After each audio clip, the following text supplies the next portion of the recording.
slipped away. So tell us more. Yes, it's a very moving story which is serialised in the Daily Mail, excerpts from the book by Robert Hardman, the veteran royal journalist, as you say, which reveals really intimate details of what went on at Balmoral in the hours and days before and after the Queen's death. As you say, it records that the Queen slipped away peacefully in this memo and that she would have been completely unaware of anything happening, which I'm sure is a great relief to us to know. It also reminds us actually how blessed we were to have the Queen as our Queen, because it shows that even into her final days, she continued to work from her deathbed. I love this little story about that she had boxes delivered to her, literally on a For 70 years, the Queen famously worked on these royal boxes, the documents of state she had to work through, and she even had her final red box working on it from her deathbed. And indeed, after her death, her private secretary, Sir Edward Young, opened up that final box to find 2 sealed letters in there, one to him and one to the new king. Now, what's in those letters? Were they final farewell? Were they final instructions? We'll never know, but quite remarkable. Also, a day before her death, Her Majesty also tried to attend a very important Privy Council meeting by audio link. In the end, she wasn't quite up to it, and they cancelled at the last minute when all the Privy Councils were assembled. But it shows you the dedication of our Queen to fulfil her duties.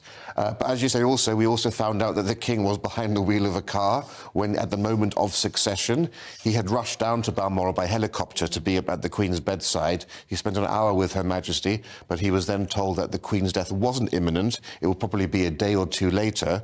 And so, because, of course, he had a lot to clear his think about and focus his mind on, he went and did what he likes to do and go and pick mushrooms to I love that. It's just such a little detail, isn't it? Yeah, it's quite a charming scene, actually, to think about the King doing that. And on his way back, his aide's phone rang. He told his boss to pull to the side. The King knew what that meant, but it was when he took the phone from his aide and he heard the Queen's private secretary address him as Your Majesty that he knew what had happened. Now, the King's first thought was, I must tell Prince William, the new Prince of Wales. He must be the next person to know. So he phoned the palace switchboard. Normally, he would say, this is the Prince of Wales, connect me to Prince William. He couldn't say that this time because he couldn't allow the staff to know before Prince William, so he didn't know what to say, so he said, it's me. That was all he could think of. Thankfully, luckily, they recognised the voice and connected him there. Now, of course, we also find out from this the true story of why Harry hadn't been notified. I'm going to say, just explain what happened with the whole Harry being there, not being there, where was Meghan, etc., etc. So what happened was, when the King rushed by helicopter to Balmoral, he told both of his sons to make the haste and come to Balmoral too, because they all thought the Queen had days rather than hours. And then when he found out that the Queen had died, every effort was made to contact Prince Harry, but Prince Harry was in the air and flying, and they couldn't get through to him. So when the plane landed, the first thing that he got was a news update, breaking news that the Queen had died. In Spare, he sort of implies that how cold-hearted his family were, that he had to find out from the media. Totally not true. Every effort was made to contact him, and it was simply the fact that he was unreachable at that time. Why did Harry, look, putting aside the royal stuff, obviously they're incredibly privileged, we all know that, but this is the death of a much-loved mum and grandmother, OK, and they are human, despite, even if you don't support them, they are human, and this was of a much-loved grandmother who, as you say, Rafe, had done the utmost in duty terms.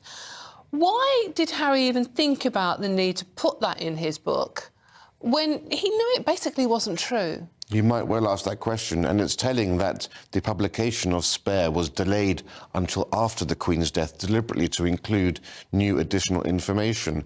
This, for example, is why Prince William didn't respond to Prince Harry's alleged text about travelling together to Balmoral. When the King, or Prince Charles as he then was, told his sons to come up, Harry is alleged to have texted Prince William, how are you travelling up?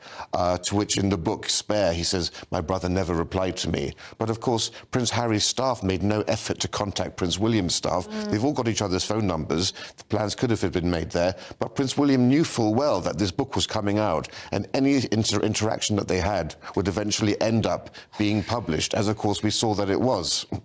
It's so sad. I mean, it's a fact, you know, as I said, regardless of what you think of the royals, yes, they're privileged, yes, they've got a load of money, etc., but it's a family. It is a family, and one of the most touching moments is, of course, the Princess Royal, by serendipity, happened to be in Scotland at the time. She was at her mother's bedside, and of course, we always think of the Princess Royal as being stoic, the ultimate concept of stiff upper lip. But even she broke down almost, and one of her members of staff offered her a hug, and the Princess Royal said, "That's the last time that's ever going to happen." Oh, bless. At one moment when she came close to breaking down, but she remained with it. Thank you. I'll give you a hug. Thank you for coming in. That's Rafe Heydel-Mankoo, Royal Broadcaster and commentator.